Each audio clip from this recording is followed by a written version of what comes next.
a trabajar con el ejercicio número 35 de ángulos en un triángulo. ¿Ok? Vamos a compartir nuevamente la pantalla para poder observar el lápiz, ¿no? Bien. Voy a trabajar con este caso. En primera instancia, siempre identificar lo que me está pidiendo el problema y los datos que tengo en el problema. Recuerden que la hipótesis son los datos del problema y la tesis de lo que me está pidiendo.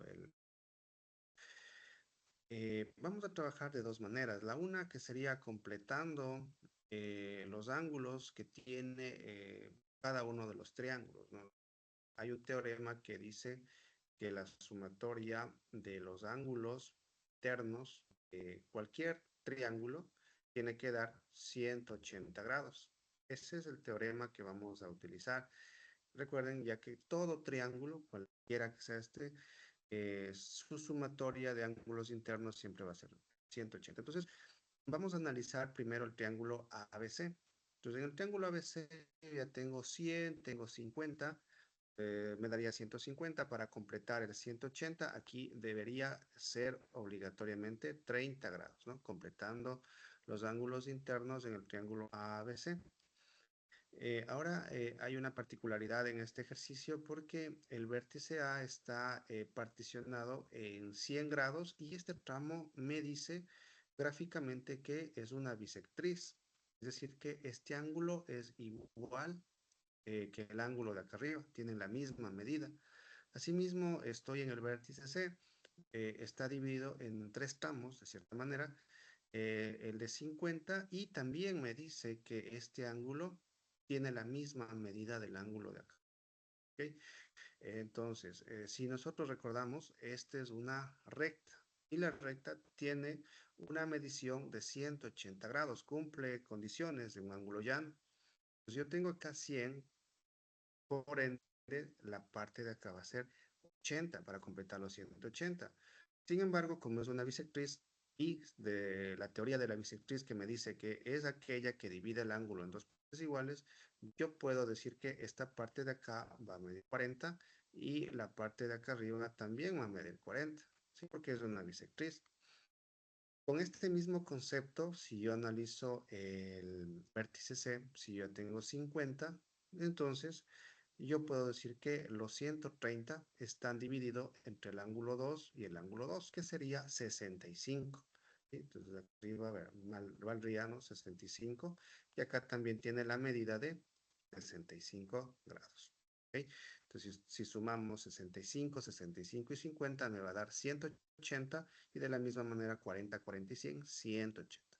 Entonces, me voy por el primer camino, que es completando los ángulos internos de un triángulo, ¿no? Entonces, voy a trabajar en el triángulo ADC, que prácticamente me va a dar la respuesta, ¿no? El triángulo ADC. Y entonces digo, voy a utilizar ese teorema de ahí, ¿sí? Voy a utilizar ese teoremita de ahí.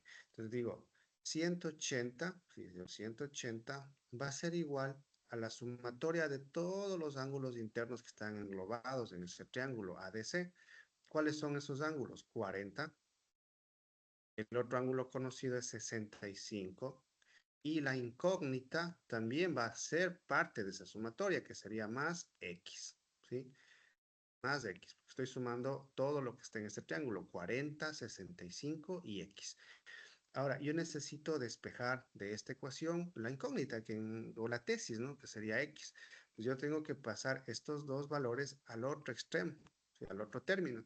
Pero recuerden que al pasar al otro término cambian de signo, es decir, el 40 va a negativo, el 65 negativo. Entonces, si yo resto 180 menos 40 y menos 65, voy a tener la opción de respuesta que me da 75 grados, ¿no? 75 grados. Y ya está solucionado mediante este proceso.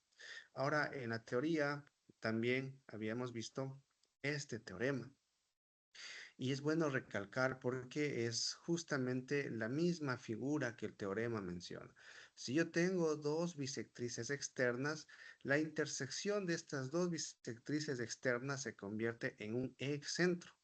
Y ese excentro tiene una propiedad interesante que me va a permitir resolver este ejercicio, porque me dice, si yo tengo este caso, yo puedo utilizar directamente esta propiedad que me dice, el ángulo X va a ser igual a pi medios, que sería 90, menos el ángulo opuesto interno al excentro.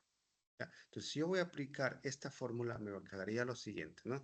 Entonces, sería el ángulo X, básicamente es lo mismo, estoy trabajando con este ángulo de acá, me dice pi medio, recuerden que pi aquí vale 180, entonces 180 dividido para 2 me quedaría 90, ¿correcto? Me queda 90, menos a medios, pero en este caso es el ángulo opuesto al excentro, el ángulo interno, ¿no? Entonces acá sería 30 medios, aquí sería menos 30 medios, ¿ok?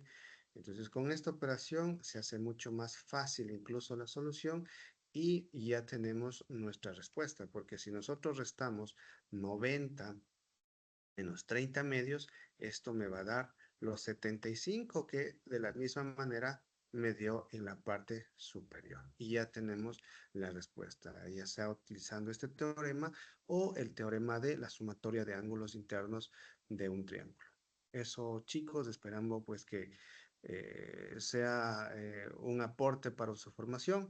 Nos veríamos un próximo video.